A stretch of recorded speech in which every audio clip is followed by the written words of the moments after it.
It'll take some time for some of that fog to lift. Could last in the Vale of York into the afternoon, but for most of the UK it is a dry start with some sunshine. However, we've already got some rain coming in across Northern Ireland and southwest England, and through the day that will push a bit further east and the wind around it's going to strengthen. In fact, in all the Western Isles this afternoon we're looking at gales up to severe gales, some heavy rain preceded by some snow.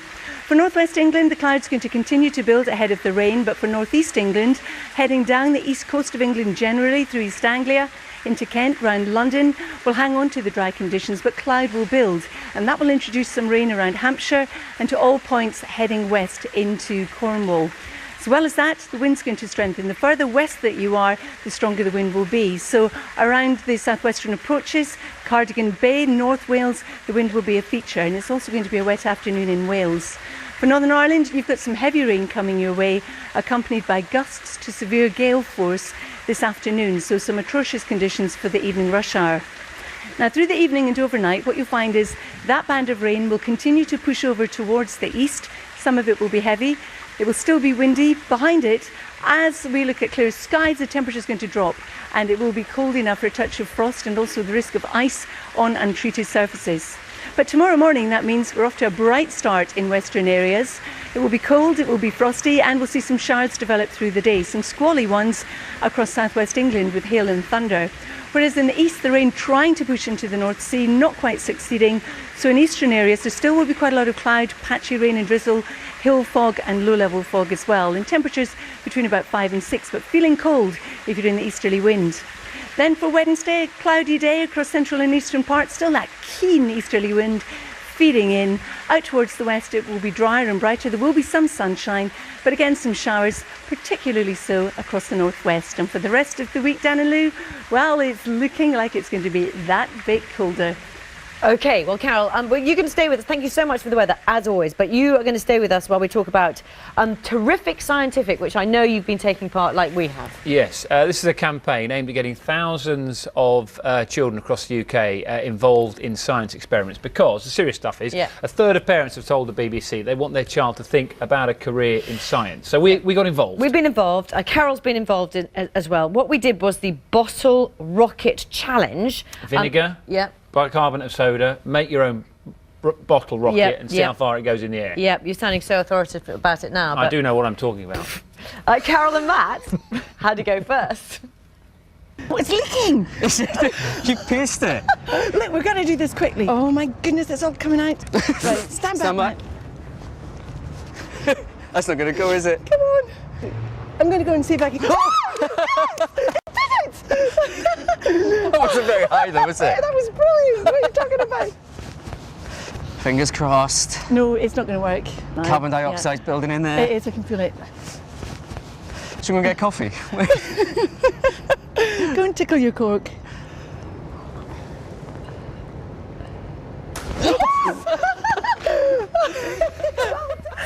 Oh, Carol, I love this that you have the same reaction. Why does it make you laugh? It just does, doesn't it? It makes you laugh.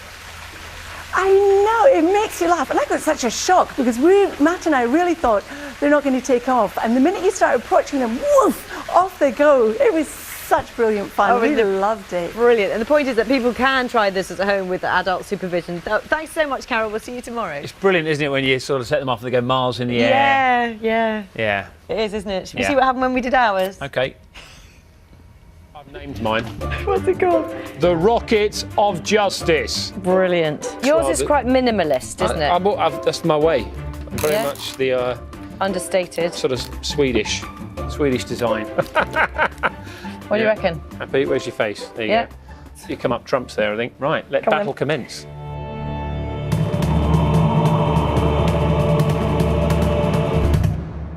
This is our little platform where we're going to launch from. Which looks really sophisticated, doesn't it? What I'm aiming for, well, it's about get about that high, and it gets any further than that to hit the studio. Okay, I want to... What do you want to do? Get as high as that? Essentially, I just want to get higher than you.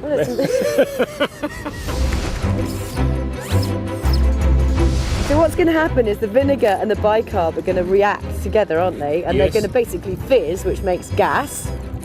This is like a chemistry lesson with Mrs. Minchin. And then we're going to put the cork in the bottle so that builds up the Forces pressure. the pressure, and Yeah. that gas then forces the cork out, and And it will hit, you know, it'll hit the stratosphere, won't it? Yeah, I need my bicarb now. yeah. I'm going to sort of measure what I think is about a teaspoon. okay. I think goggles and bobble hat is a good look. Okay, we're fully goggled. Stand well back, everybody. Stand by. This is your 10-second warning. Rocket explosion.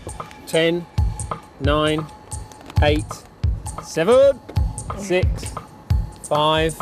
Look out. 4, 3, 2. Oh no, 1. It's happening. Come on. Looks good from here. What do you think?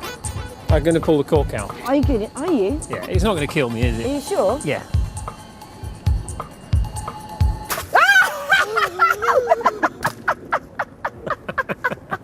I've got a rather wet hand. I didn't even see it. It went really Well, high. you've got some good height Did there. you see that?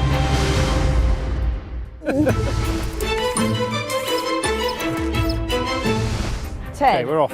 9, 8, 7, 6, 5. Nice. Come on, Steady. son. 4, 3, 2, 1.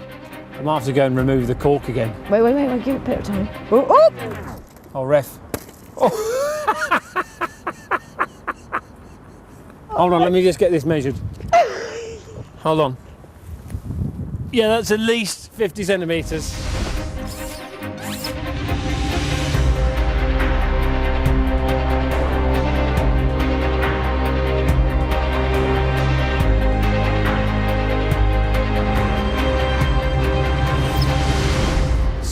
Sad times for the rocket of justice.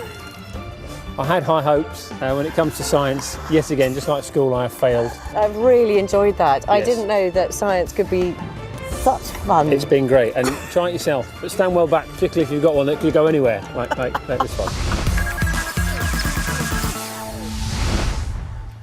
I've thought of an idea.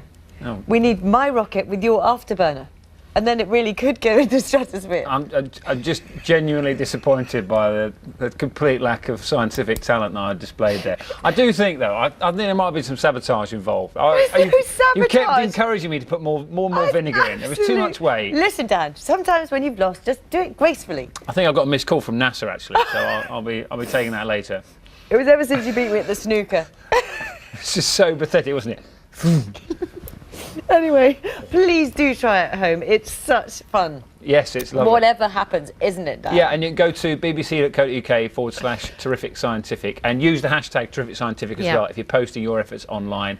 And each experiment is accompanied with a downloadable set of instructions as well. So you can they tell you follow the whole how to build the rocket, Yes. safety precautions, because you do need to take some. You should have an adult, and honestly, it's great fun. And if you need any advice on how to make it work really well, then ask Dan. Just Ask Dan. Yeah, the expert. Oh, great fun. Terrific scientific. 8:57. Now, when Nikki Lilly was diagnosed with a rare medical condition which gives her heavy nosebleeds and headaches, she missed lots of school. To keep herself busy, she started posting video blogs online. Yeah, 3 years later, she is an international hit with a global following and millions of fans. Before we talk to Nikki and her mum, good morning to you both. Thank you very much for coming in. Let's have a look at a clip of her in a new CBB series of My Life. And for the last 4 years, I've been uploading vlogs.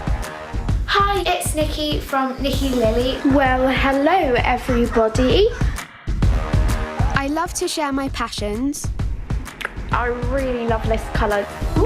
my obsession with baking, So today I'm going to be showing you how to make confetti cake in a jar.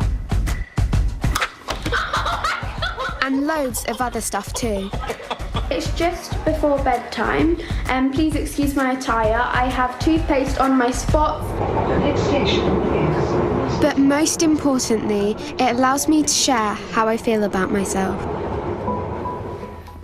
Well, Nikki's here with us now. Lovely to see you, Nikki. You And your too. mum, who I know is way more nervous than me. Yes, way more. Tanya, welcome. Thank you. Nikki, it's a most lovely film, and so many Thank people you. will have seen your vlogs already and seen you in Yeah. Bake Off as well. Just explain to us a little bit about why you started vlogging. Well, I started vlogging because when I was 6 and I got diagnosed, I had to give up basically a majority, if not all, of my hobbies, which were active. Right. And then I had always been into watching videos online, but one day I thought to myself, if they're doing it, why can't I? And I was a bit sort of sad and lonely then, because I had no hobbies really that I could turn to if I was having a bad day. And so I think vlogging was one of those things that I just thought, why can't I do it? I just filmed a really quick video of a really bad nail tutorial on my iPad, and I asked my mum and dad if I could put it up with, you know, with their okay. I did, and I feel like it's been something that I can turn to on a good day or a bad day, and it has boosted my confidence. So. And from a mum's perspective, how has it affected you, affected the family? Were you worried about it first up, Tanya? I think when Nikki came to us and asked if she could upload a video, we were quite apprehensive and a bit worried about it. But as Nikki said, she had to give up a lot of her activities, and I think we kind of agreed to her doing it, but we kind of set some rules to it. And yeah, I think we soon realised that it was her way of connecting with the outside world, because she was pretty much a prisoner in her home, couldn't get to school much, and so it was her way of really connecting and bringing the outside world into her life. And it's been hugely successful, hasn't it? Yeah, really just explain for people who don't know, you've got a rare condition and it's called AVM. Just explain what that is. So it's a really rare condition. My type of AVM on my face affects 3 in a million, and basically what it is you have arteries, capillaries and veins, and your capillaries separate the arteries and veins because one pumps at high pressure and one pumps at low pressure. So the capillaries help to stop them from colliding, and so they're basically like the middle, like not high, not low. And in my face, I don't have the capillaries where they need to be, causing my arteries and veins to collide and causing me to have really bad pain and nosebleeds and things like that. Right. So. Okay, and some days it does really hurt, doesn't it? Yeah, But it does really hurt. What's amazing is it hasn't held you back. No. And we've got a little clip to show you now as well. This is you on Junior Bake Off. Have a little look at this. The winner of Junior Bake Off 2016 is Nikki. Well done, Nikki. I'm on top of the world, I'm on top of the world, waiting on this for a while now. I do still have my bad days. I do still have nosebleeds. I do still have people stare at me, and my life isn't perfect, but I get to school so much more often. I have a great group of friends that care about me, and I have some great teachers, and it's just nice to feel like I fit in. Oh, I mean, congratulations. And also Thank on you. keeping it a secret, because it's difficult, isn't So it? hard, because I can't even like keep secrets like that are really, really small. So like this was a big thing, but I think it made it all that more exciting, like when it was finally out. So yeah. You must be incredibly proud of. I know she's sitting alongside you. And you as a mum are probably figuring, as you say, you're a bit nervous today. But what she's achieved and the fact that she's so willing to put herself out there. I think, well, she's an inspiration to us, obviously, and to lots of people. That's why she has so many followers. But it's also because I think it's, you know, I think Nikki believes that no matter how hard your life is, that, you know, if you keep on smiling and keep on trying, she sees the positive in everything, and it's her determination and her positivity that really has made her who she is and given her the success she's had, really. Tell us about the baking, because I understand, even though you are clearly brilliant at it, you're not necessarily going to do it as a career because you won't like chatting too much. Well, I think I'm still young, so I don't really know what I want to do. Yeah. I know that I definitely still like to do baking when I'm older and as a hobby, but I don't know if I want to do it full time. But I also don't know if I want to do makeup full time, but I'll just see where life takes me. You don't need to make any decisions yet. No, you're 12. But you're going to continue vlogging. Yeah. Is that something you? Because it must be weird to get messages from messages of support as well from all over the world. I will definitely continue vlogging until I'm like too old to know how to work a camera. But so yeah, I'll definitely continue vlogging, and it's crazy because you can sort of check your like geographics on the YouTube, like You can find where people are watching. yeah, exactly. And so I've got people from like Hawaii, Ireland, everywhere watching me. So that's pretty amazing, really. I've watched your My Life, which is really brilliant and Thank really you. insightful. And one of the best things, well, there's so many good things, but one of the really good things in it is about advice about how to deal with people online if Yeah. they're giving you trouble. Yeah. And you got advice from somebody who you really admired, Yes, didn't you? Ford, yeah. So that was amazing. I never thought because I had bits of advice that I would give to someone, but for her, she's someone that's really had to deal with hate, and you know, she's had insecurities too.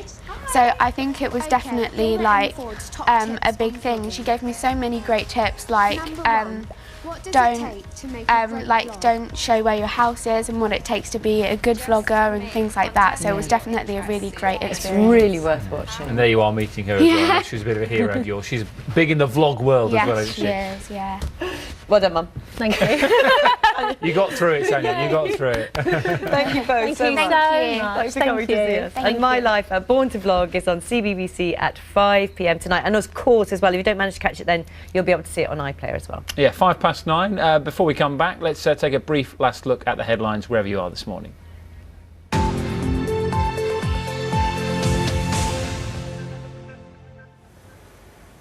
Good morning. From BBC London News, I'm Sonia Jessup. A woman has died in a house fire in East London early this morning. Firefighters managed to rescue 2 men from the home in Laburnum Avenue in Hornchurch. They've been taken to hospital. An investigation's underway into how the fire started. A BBC investigation has found that a man seeking a job in London with a traditional English name was offered 3 times the number of interviews than one who had a Muslim name. CVs were sent out from 2 candidates, Adam and Mohammed, who had identical skills and experience. Out of 100 job applications, Adam was offered 12 interviews, while Mohammed was offered just 4. Let's take a final look now at the travel on the Tube. The Circle line has minor delays clockwise and the Metropolitan line has minor delays still too. There are no TfL rail services between Brentwood and Shenfield for works. Severe delays too between Liverpool Street and Brentwood because of overhead line problems. It also means some Greater Anglia trains have been cancelled. The A13 in East London has had severe delays from Rainham to Beckton. Seems to be running fairly well there though now at the moment. And the elevated section of the M4 is slow in both directions between the M25 and Junction 1 this morning. A quick look now at today's weather. After a misty start, we'll have some sunny spells, though it will become cloudier later, a top temperature of 9 Celsius. And I'll be back at 1:30 with the lunchtime news. Do hope you can join me then. Bye-bye.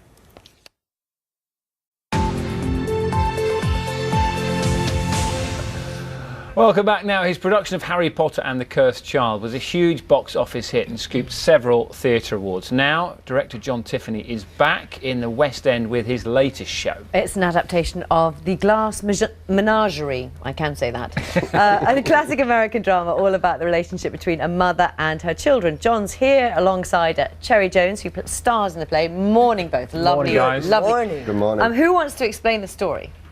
John. Are you really? Somebody. All right. If I start, I'll say it's a play about a mother. It's a play written in the early 1940s, but set in 1937, and it's very autobiographical of Tennessee Williams's own life. He was brought up in St. Louis with a mother and an absent father, and a sister Rose. And so he tells the story in the play of a boy called Tom, who's got a sister at home and their mother who's trying to bring them up, and he doesn't like his job. He works in a shoe factory. He wants to be a writer, and it's not the easiest of households, is it? No. But it's lovely. And it's set during the Depression, and it's basically it sows the seeds really of the start of where I think America is today, just in terms of the American dream. It explores all that and how you can get on in society if you're not quite the right person that's going to thrive in the American capitalist system, the American dream, and so all those things. But they laugh, they argue, they cry sometimes, and then they have a gentleman caller over to meet Laura. And in the second act is all about that evening and how that unfolds, isn't it? Which is one of the most perfect scenes ever written. It's its own one-act play, and it feels almost as though the entire play is a setting for this jewel of a scene. We can see some of it on the screen there, and I'm sure, Cherry, some points in your life, in your career, you've been called and you agreed to do something straight away. This was not the case with the Glass Menagerie. So talk us through the process of you agreeing to be involved in this, because it's a long one, isn't it? I was too immature when I was first reading Glass Menagerie to fully appreciate it, and I had auditioned for the daughter many times, but was too big-boned, and so finally this gentleman and I met through a mutual friend at the Veggie Planet, a basement restaurant in Cambridge, Massachusetts, and John heard me talking about my parents' home that I was clearing. They had both died, and I'm from Tennessee, and my voice got more and more southern as I talked about my mother. And so John said, we're going to work together and we'll do the Glass Menagerie, and I said, we will definitely work together, but we ain't ever going to do the Glass Menagerie. Because I just didn't get it. And then he made me do a reading of it. And I heard the voices of all these wonderful elderly women that I'd grown up with that I admired so. And I think the play, a single mother with 2 grown children at home has become very common now. It's not as though this is ancient history. And she has one daughter she has a child who will not survive on her own, and the clock is ticking. She knows her son is almost out the door and gone, and she has got to figure out a way for that child to either support herself or find a man who will support her. Yeah, and people will be going through that right now. It's called the Glass Menagerie because of a game that is it right? The daughter plays. She has a little collection of glass animals, and it's sort of a beautiful metaphor for this delicate young woman. Yeah. Which Tennessee's, Tom, as he was called at that point, Sister Rose, had a Glass Menagerie, and it's a unicorn, which is her favourite piece, and that becomes pivotal in terms of the story. She when Jim, the gentleman caller, comes for dinner, she allows him to kind of hold her unicorn, and that becomes pivotal in their little scene together. It obviously took you a while to agree to do it, but now you clearly are enjoying this. You see the significance of the story. I wonder what the reaction has been already in sort of the press screenings and things like that. Well, we've done rather well. we really have, to our delight. Audiences in London seem to be eating it up. Yeah. And it is considered a crown jewel of American literature. It's a masterpiece. It is a masterpiece. And I think people are thrilled to be seen. It's a very difficult play because it is so delicate, but this man knew how to. He surrounds us in a black pool of you don't know what, but it's liquid, and we're floating above it as if in Tom's memory, and it is so stunning to look at.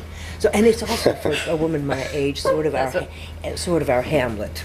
So I could do it till the cows came home. I don't know when I'll have this much fun again. I can't not ask you about Harry Potter and the Cursed Child. Did you have any, I mean, it's such a massive thing, Harry Potter. Did you have any idea how hugely successful it was going to be? Yeah, I mean, did you feel the pressure? Joe had been quite successful already with yes. 7 books and 8 films. That's what I mean. What was the pressure upon you? So we had good pedigree going into this. I mean, it was incredible. It was only really when we started previewing that I realised what Joe had allowed us to do. Jack and Joe and I together had developed the story, the 8th story in the series, but the idea of telling the next story in the most successful series of stories ever in a different medium is unheard of. It's never been done before. Normally in theatre we're adapting something that exists or it's a new play, but to take a group of characters and to tell a new story with them, even film, but nobody really does that, and we the only way you can see that story is to come to the Palace Theatre. Yes. Hopefully other places in the world over the next few years, but I'd imagine. Oh, that's good to hear. Cherry's been to see it. Thank you so much. Thanks for coming to talk to us both. The Glass Menagerie is on now at London's Duke of York Theatre until the end of April. Great to talk to you. We should be back tomorrow morning, and joining us on the sofa will be Chrissie Hynde. Oh, indeed. Have a great day. Goodbye. Thank you. Food, Truth or Scare with Gloria Hunniford and Chris Padden. It's here. On you go. Hello. Today we're talking about the scary headlines that might make you think that some of the foods you eat every single day could be really dangerous. But sometimes what you read isn't the full story. It might even be wrong, and that could have some serious implications for your health. Every day we're bombarded with conflicting information about our favourite foods. 1 minute we're told something's good for us, the next it's not. And we're left feeling guilty about what we're eating. Well, we've been wading through the confusion to separate the scare stories from the truth, so you can choose your food with confidence.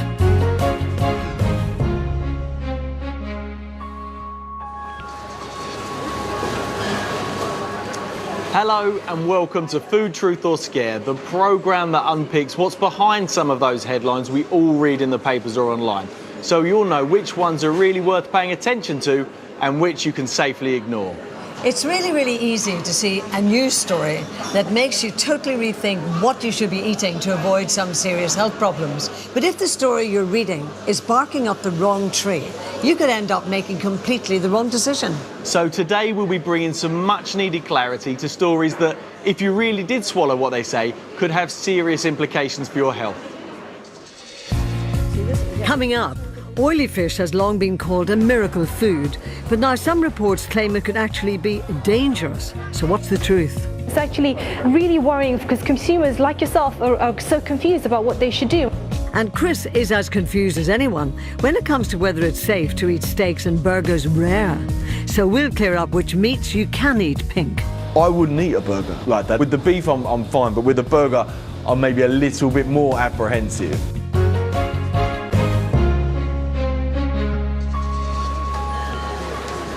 You know, Chris, it never fails to amaze me how many headlines there are and stories about food. Every single day, and I get the papers every morning, and there it is, another headline, another food, another warning. But sometimes there's a headline that sort of turns convention on its head, like oily fish. Now, since I was a kid at school, my mum was sticking that sort of cod liver oil in my mouth every day going to school. And, you know, we've been told that in relation to oily fish, that the omega-3 fatty acids inside are really, really good for you. Yeah, well, we're told it's brain food, it's good for our heart, and we should eat it every week. And do you? I try to, actually, yeah, I do. Now, the problem is, last autumn, there was a flurry of stories like this one. And it was a French study, actually, and they were telling us that oily fish was actually bad for us. So I wanted to find out if those of us who were eating it every week, as we've been told to do for years, could in fact have been putting our health at risk. And where better to start than by the sea?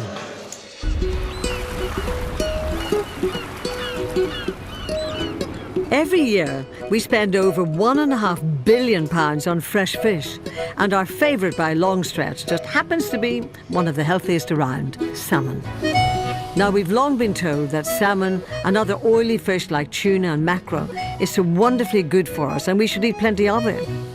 But then suddenly last year, some of the papers performed an abrupt about turn, instead saying that too much oily fish was bad and could even lead us to an early grave.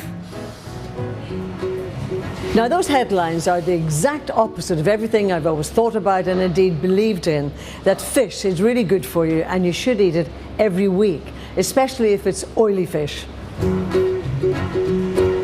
Now, I must admit, I've always tried to follow that advice, and like millions of other people, I even back up the fish I eat with fish oil supplements as well. So those headlines really had me worried. I now wonder whether the foods I've been eating to try and keep me healthy might actually be doing me more harm than good. But first off, I have to confess to not being really sure which fish are classed as oily and which aren't. I'm hoping that fishmonger Kieran Hammond can help me out. Well, Kieran, I have to admire your display. It's fantastic. So which ones, as far as you're concerned, as the expert here, are the best oily fish? We've got the sprats here. They're very good. Classic thing to do with that is lightly flour it and fry it. It's a very easy meal. We've got the sardines here. They're great on the barbecue because they're so oily. They just crisp up and they're lovely. Yes. And they've got the herrings there and the tuna. It turns out there are a lot more oily fish than I realised. 12, in fact. As well as those mackerel, sprats, sardines and herring, there are also pilchards, trout, anchovies, whitebait and salmon, and a couple of fish we eat less often here, carp and jack. Then, of course, there's tuna, although perhaps surprisingly, that's only considered an oily fish when it's fresh, not when it's in cans, because unlike with other types of oily fish, the canning process removes a lot of the beneficial oils that makes them so good for us. The oils are fatty acids called omega-3s, and these fish store higher levels of those fatty acids in their flesh, which of course we then eat. And the customers here in Whitstable have definitely bought into the message that oily fish is good for us. Well, I've heard that it can help slow down dementia and stuff like that. Are you aware very much of like oily fish to try to get omega-3 for health? Yes, we are. Statistics show that it's supposed to be beneficial, particularly for MS. And Michael takes it because I think it's good for him. So, Michael, do you get it as an insurance policy as well? It's good for your knees. Yes. It doesn't improve his hearing, Gloria, but it's good for the knees. But do you ever read the headlines, in the daily papers that will say too much oily fish is bad for you? Or how do you regard those headlines when you see them? We take no notice because there are so many of them. Well, they might not take much notice of those scary headlines, but I have to say I do. So I've asked dietitian Linnea Patel to help me navigate the choppy waters of those conflicting news reports. Look at this marvellous array of fish. Amazing. And whether they're recommending oily fish or warning against it, what all those reports have in common is that they say it's the omega-3 that makes it good or bad for us. But Linnea most definitely comes down on one side of the argument. Originally, when they started looking at benefits of omega-3, they looked at the Inuits in Greenland, and they saw that the Inuits had really low levels of heart disease, and that was correlated with their intake of fish. So we know, and there's lots of evidence to show that omega-3 has a good impact on preventing heart disease and treating it. But since then, they found omega-3 has a whole host of benefits. Researchers are also interested in the effect that oily fish might have on dementia, and it's hard not to be impressed by claims that it can stave it off.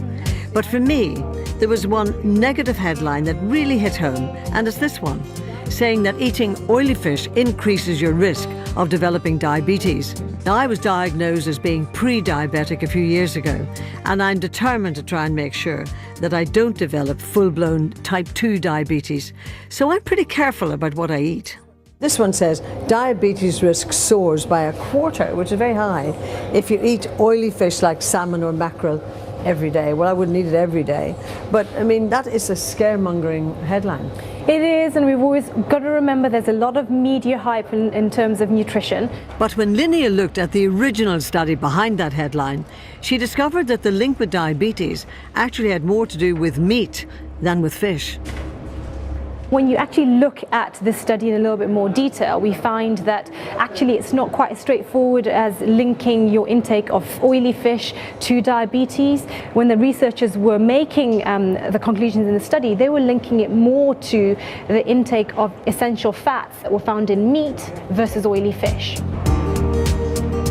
Well, I must say it's a relief to hear Linnea say that particular headline wasn't right, even if it did unnecessarily worry not just me, but I'm sure many others as well.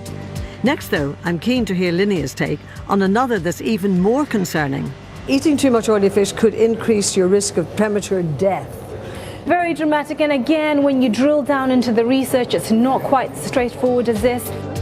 A number of newspapers ran this story, but some headlines oversimplified the study's findings and reported a link to oily fish that simply wasn't there. Now, the story said, right, we know that oily fish actually increases your risk of good cholesterol, so that must make a link between oily fish and premature death. But it's not quite that so straightforward. Really, this headline is all about cholesterol and not really about oily fish at all. Exactly. In this case, the researchers found that people who had kidney disease and high levels of good cholesterol in their blood were at risk of dying prematurely. But that's not what the headline suggested. What do you make of that then as an expert? Does this not infuriate you? Frustrating, so frustrating. And it's actually really worrying because consumers like yourself are so confused about what they should do. And I spend my life trying to debunk myths that the media have created. Well, thank goodness we can all rest easy and not worry about those two headlines. There is, however, still one group of people for whom things may not be quite as clear-cut, and that's pregnant women. Rachel Hudson lives not too far away from Whitstable Harbour, and she's expecting her second child. But when one headline suggests that eating fish could make her baby obese, and the next says that oily fish could protect it against allergies or boost its brain power, it's no wonder that she doesn't know who or what to believe. I don't think it's easy for pregnant women to get the right message on food or oily fish. There is a little bit of advice given on nutrition, but not much as far as I'm concerned. So it is up to you to, look on the internet and ask other people, and sometimes, that's confusing. Not only has Rachel been put off by some of those headlines, but GPs and health visitors also tell pregnant women they should steer clear of eating too much oily fish because it can contain pollutants that might be dangerous for the baby. So I've invited Rachel and fellow pregnant mum Louise to meet Linnea, whom I hope will once again make sense of some of those mixed messages. So girls, when it comes to oily fish, do you buy that? Well, I buy salmon more. Salmon and the canned tuna is what I have. So what do you rate as being oily fish? When I hear oily, I think of like smoked mackerel. I heard canned tuna come up there, so how does that sound? Well, canned tuna actually doesn't have that much omega-3. Fresh tuna has more omega-3. Both Louise and Rachel admit that they're unsure which fish is safe to eat when pregnant, perhaps confused by those headlines suggesting that too much oily fish might be bad for the baby. But then, are the headlines right? Omega-3 is really important in pregnancy because it helps in brain development, visual development, nervous system, etc. But Linnea says the presence of pollutants like mercury means that pregnant women should have no more than 2 portions of oily fish a week. Can you spell out then what the girls should not have? Firstly, you should not be having things like shark, marlin and swordfish at all because they're the fish that have the highest levels of mercury. What you can have is maximum 2 portions of oily fish, salmon, fresh tuna, mackerel, and then you can have white fish, so cod, your plaice, your sea bass. You can have that as much as you like. While the NHS advises pregnant women to have no more than 2 portions of oily fish a week because of that slight pollutant risk, Linnea recommends that they boost their omega-3 intake further with a small supplement. We know particularly in the 3rd trimester, that's when the brain develops, so potentially you could be looking to have a higher dose of omega-3 intake then. But there's a word of caution as well. Linnea says pregnant women should take a supplement that's clearly labelled fish oil rather than cod liver oil, because cod liver oil contains high levels of vitamin A, which might just be harmful to the baby. It's the clear advice that Rachel and Louise have been looking for. You always want to better your health and your baby's health, and anything that I can do to make that better, then I'm going to do it. And especially entering the 3rd trimester now, I will be upping my fish intake and taking omega-3 supplements.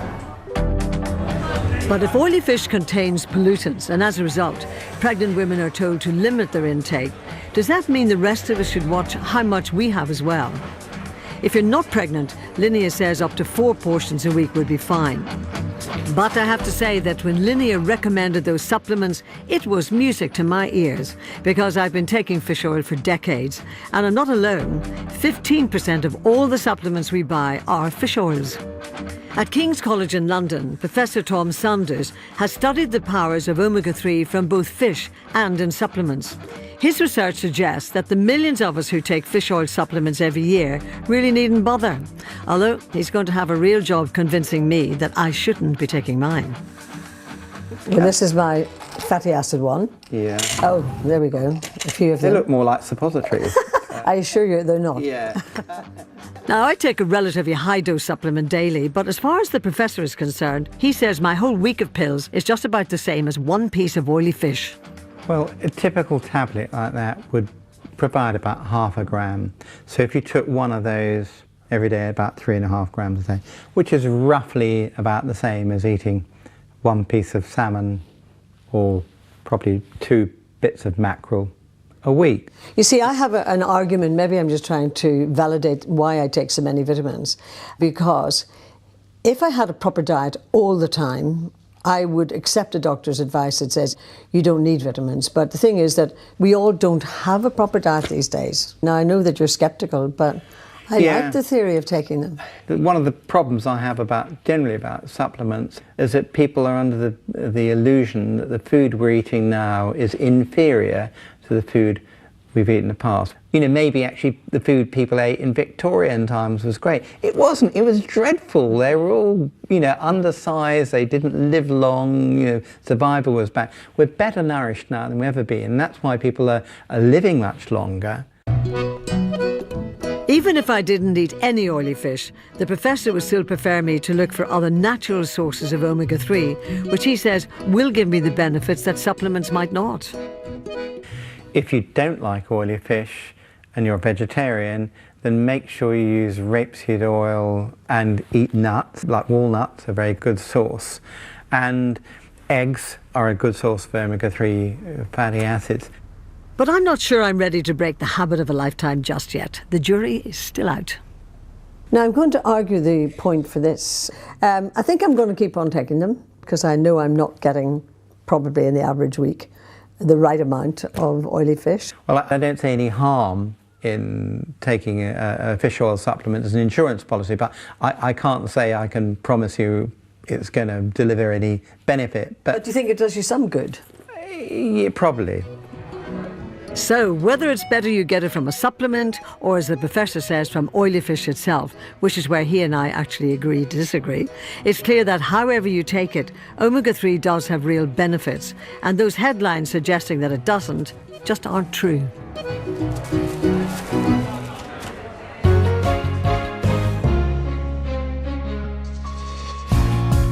For a host of quick and easy ideas for cooking with oily fish like salmon, mackerel and sardines, all you have to do is to go to bbc.co.uk/food, where you'll also find plenty of other recipes for some of the topics we're covering in this series.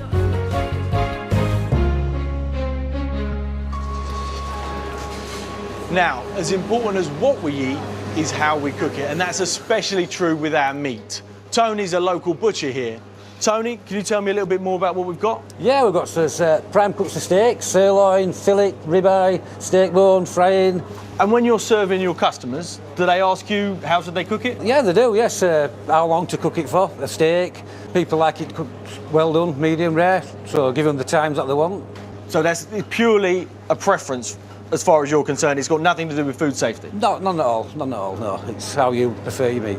OK, and what about other meats? Would you say that's true of those? Lamb can be served pink or well done, but with chicken and pork, I would say cook it through. Well, we're not all lucky enough to have a good, friendly local butcher on hand to tell us whether the meat we're eating is safe. So we've enlisted the help of two thoroughly different meat eaters to put their different preferred cooking types to the test. Every day, in restaurants all over the country, countless waiters ask the same question. How would you like your meat cooked? And we've all got our own particular response. I wouldn't eat pink pork.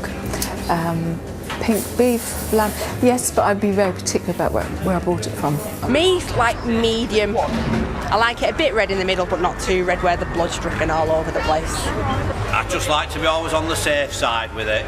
I know a lot of people like it nearly rare, but it's not for me, that. I used to like the blood on it, but when you cut it and the blood follows the knife, I used to like the beef like that. For me, a great steak is medium, and any other meats just have to be cooked through. But it appears advice, from newspapers to restaurants and even the people who set the rules, all seem to be different. So while one paper will warn that a rare gourmet beef burger might be harbouring dangerous bugs, another will declare it's apparently safe to eat, but only in restaurants and not at home. So with an increasing number of restaurants revelling in serving red meat pink, I want to find out what's safe and what's not. And as I can't rely on the papers to give me a clear answer, I'm recruiting two enthusiastic carnivores with very different approaches to cooking to settle this quandary once and for all. First, there's Sarah Nield from Cheshire, who takes her love of rare meat to the extremes. I think pork, beef and lamb are safe to eat down to raw because people eat them that way across the world. So I think that's safe. Well, she's certainly braver than me. Next up is someone who couldn't disagree with Sarah more, Nomsa Masamvi from Salford. It's been about 5 minutes, but it's got a little bit longer to go because it's still quite undercooked in the middle. She simply hates the sight of blood in her meat. Nomsa's worried that unless she cooks it for a long time, she won't kill off the harmful bacteria that she fears could give her food poisoning.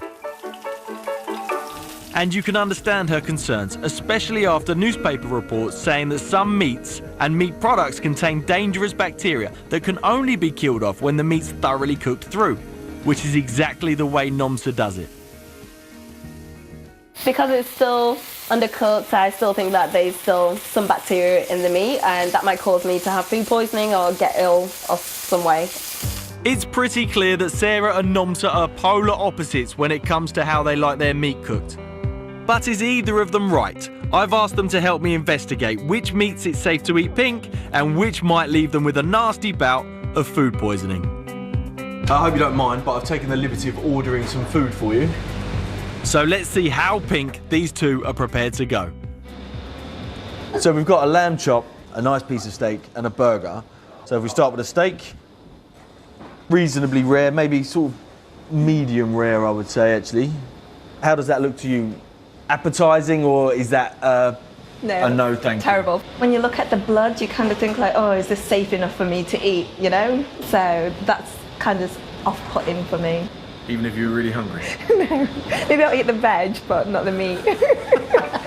So it's a no from Nomsa, and perhaps unsurprisingly, a resounding yes from Sarah. I would expect it a little bit bloodier than that. I'd eat that, and it looks very appetising. Yeah. But that's probably a tad over where I'd want it. To see how rare Nomsa will go, I've ordered the lamb chop only slightly pink. Okay, I mean I think that's not particularly pink, is it, for lamb? I would say actually. To be fair, you'd eat that one? I'd eat that one, yeah. You'd eat? Oh, yeah, that one's not as bad. Not as bad. No. Wow. High praise indeed. Next up is the dish that keeps headline writers busy, the burger. Is it or is it not safe to eat pink? Well, I for one am a bit nervous about blood in my burger.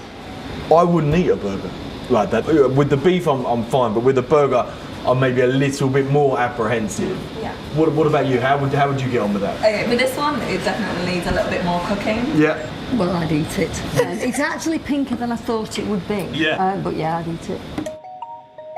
While Nomsa's worries are all to do with the bugs and bacteria that might be in the meat, Sarah thinks that if you're confident about where it comes from, there's no need to worry.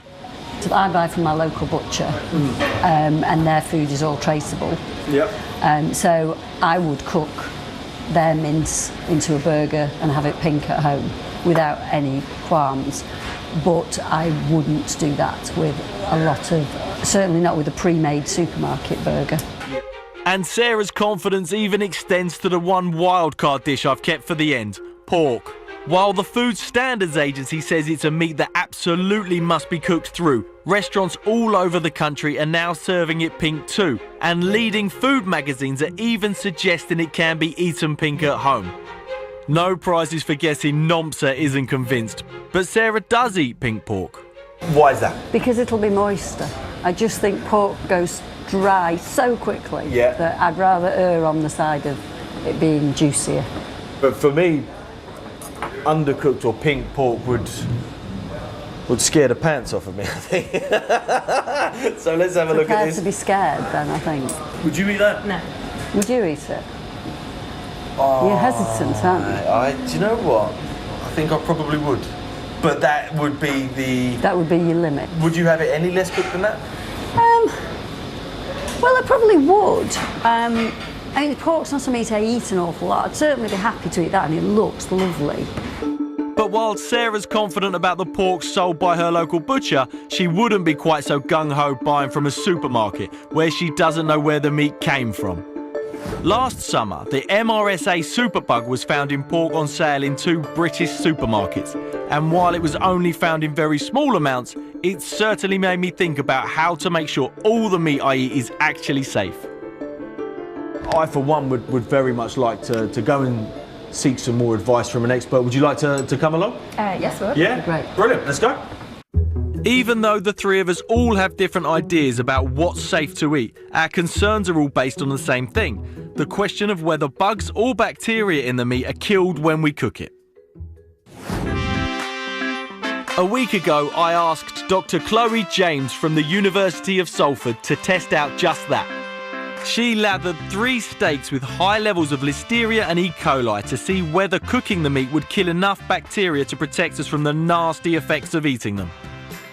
If that particular type of E. coli was on the beef, for example, it produces a highly potent toxin. It causes a lot of hemorrhage, a lot of damage in the kidneys.